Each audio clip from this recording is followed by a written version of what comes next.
Oi, Fufuxa, você tá bom? Eu tô ótima. Tô ótima pra vir te falar que a gente vai ver uma doença nova incluída no edital do IGS, a chamada oncocercose. Prof do céu, que nome feio, nunca ouvi falar disso na minha vida. O que é isso? Doença parasitária, meu bem. Doença relacionada à falta de saneamento básico. Parasita que cresce no corpo, se aloja e fica vivendo, como se não houvesse amanhã. Mas o amanhã chega e o amanhã pode ser bem ruim, é bem nojentinho. Vamos lá. Vamos de oncocercose por aqui. A gente tem como definição da doença uma doença parasitária humana crônica caracterizada pelo aparecimento de nódulos subcutâneos fibrosos sob superfícies ósseas em várias regiões. A oncocercose é chamada popularmente de cegueira dos rios ou de mal do garimpeiro, bastante relacionada a essa população do garimpo, essa população que fica muito tempo perto de água.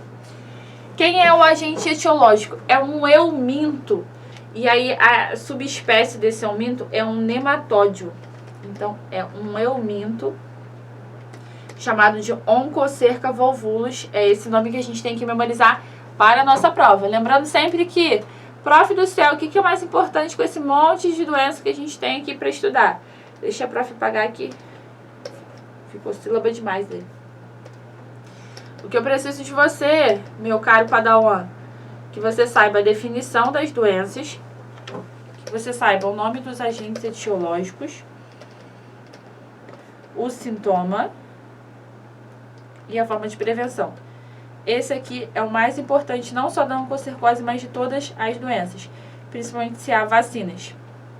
Esse aqui é o mínimo que a gente tem que saber das doenças para poder fazer uma prova digna, para fazer uma boa prova no nosso concurso, ok? Isso dentro de saúde pública. Quem é o hospedeiro definitivo? O ser humano. E o intermediário? O mosquito. A gente vai ter um mosquito chamado de borrachudo ou pium, mosquito do gênero Simulium. Simulium não. Eu sempre tenho dificuldade de falar esse nome. Simulium. A incubação é longa, geralmente cerca de 1 ano, mas pode demorar mais do que isso. A transmissibilidade vai ser enquanto esse organismo não for tratado. Enquanto a gente não fizer tratamento e tiver esse parasita dentro do organismo, ele vai transmitir para outras pessoas. A transmissão acontece através da picada do mosquito, então a oncocercose não é uma doença de transmissão entre as pessoas. Ela precisa do mosquito e precisa que ele esteja na fase do estágio L3. Aí, interpreta aqui com a prof esse esquema aqui, esse ciclo que a gente tem da doença. O que a gente tem do ciclo da doença? Começa aqui no 1 e vai até o 9. Primeiro, a gente tem esse mosquito ingerindo o sangue humano e jogando lá para dentro a larva no estágio L3, ok? Então o mosquito vai sugar o sangue humano e vai jogar a larva do parasita lá dentro. Esse parasita, o Oncocerca volvulus, vai se alojar prioritariamente em região de tecido subcutâneo. É a área onde ele mais vai ter o seu crescimento. Dentro dessa área, desses nódulos que são formados, a gente tem o crescimento desse parasita. Ele chegou na forma de larva, né? Estágio L3. Dentro da região do tecido subcutâneo, a gente acaba tendo o crescimento e essas larvas no tamanho adulto. O que o adulto faz? Se reproduz. Então, macho e fêmea acabam se reproduzindo e liberando para o sistema linfático, às vezes também para a região dos olhos e do sangue, novas larvas. Beleza, essas novas larvas estão no sangue do indivíduo. Vem um mosquito como se não quisesse nada aqui no 5, ó.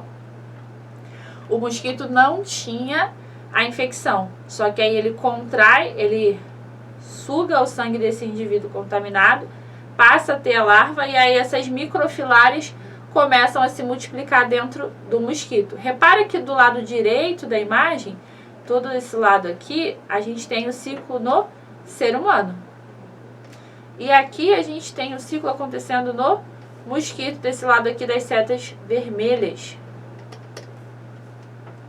Aqui a gente tem as microfilárias que adentram na região das larvas, né, no abdômen das larvas, elas vão crescendo até virarem L3 e o mosquito contamina uma outra pessoa, o ciclo se reinicia. Consegue perceber? O mosquito infectou o indivíduo com a larva se alojou e cresceu dentro do tecido subcutâneo, as larvas em estágio adulto se multiplicaram, os seus filhotes, as suas lombriguinhas, foram liberadas para o sangue, o mosquito que foi sugar esse sangue acabou contraindo a larva. A larva dentro do mosquito se transforma em estágio de L1 para L3 e aí a gente tem o mosquito contaminando outras pessoas. Esse ciclo aqui ele não é difícil. Quando a gente vê a imagem a gente se desespera, oh meu Deus, não vou conseguir. Aí você vê aqui que vai conseguir sim, muito bom. Vamos para os sintomas. É muito comum que a gente tenha a presença desses nódulos subcutâneos fibrosos, que são as regiões onde a gente vai ter o acúmulo do parasita. É estranho ver essas imagens desses caroços, imaginar que aqui tá cheio de parasita, né? Se lançar aqui um bisturi, vai sair um monte de lombriga. Muito ruim. Geralmente não são muito dolorosos. Geralmente são indolores imóveis. É presente também a questão de uma despigmentação da pele, que vão trazer essa alteração de xerodermia, tecido de liquenificação. E esse indivíduo apresenta nessa fase a chamada pele de leopardo. É uma característica que a gente denomina para a oncocercose. Geralmente isso aqui dura bastante tempo com o indivíduo com essa dermatite e acaba virando uma dermatite crônica. Com o passar dos anos, dos meses com a doença, esse oncocerca, essas larvas acabam migrando para a região dos olhos. Dá para ver aqui, olha a larva no olho, gente, lombriga no olho. Aqui a gente tem um problema seríssimo. A presença dessas microfilárias na região dos olhos vai trazer uma série de alterações. Edema palpebral, ceratite puntiforme, irite, iridociclite, esclerose lenticular. Então, eu tenho uma série de problemas que vão acontecer em todas as estruturas dos olhos que vão ocasionar a cegueira. Aí a gente tem um problema sério, né? É possível que indivíduos com oncocercose nesse quadro mais grave, nesse quadro com uma concentração grande de larva, essas oncocercas estejam presentes em várias excreções que o paciente elimina, no seu sangue, na sua urina. É bem complicada a questão da oncocercose. E o curioso é que o tratamento será o mesmo que a prevenção. Repara que doido, que diferente a gente tem aqui em relação ao tratamento. Para tratar, na fase das microfilárias, das larvinhas, a gente tem como tratamento o uso de ivermectina para as pessoas que são residentes em áreas endêmicas. E para as filárias adultas, a gente usa a dociciclina. Perfeito. E para prevenir, essa aqui é uma novidade muito nova. Para a oncocercose, é a única das doenças que vocês estudam comigo que a gente vai usar como prevenção o uso contínuo da medicação. Então, para prevenir a oncocercose, as populações de áreas endêmicas vão usar ivermectina a longo prazo. É o que está escrito aqui no slide, ó. Não há medida para conter a circulação do vetor, então a gente não consegue controlar o mosquito.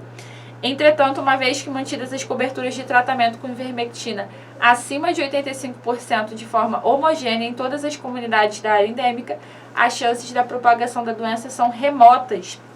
Aqui no Brasil, os maiores focos de oncocercose, de transmissão dessa doença, estão relacionados ao estado de Roraima, pela proximidade da Venezuela.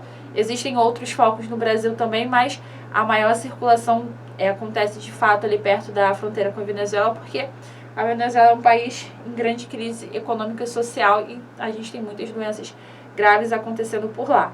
Então, prestou atenção aqui, bizu, prevenção acontece a partir do uso contínuo de ivermectina. Então, se é uma área onde a gente tem a circulação da doença, as pessoas devem usar continuamente esse antiparasitário. Vai ter uma dose específica por idade. Eu preferi não colocar aqui pra gente quantidade de medicação e tudo mais. Eu achei de fato mais interessante que a gente memorizasse isso. Para prevenir, a gente tem que ter... Ai, cadê o meu?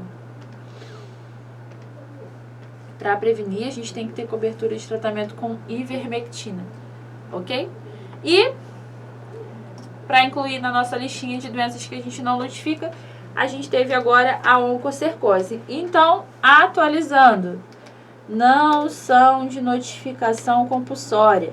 Quais doenças dentro do edital do EAGS não são de notificação compulsória?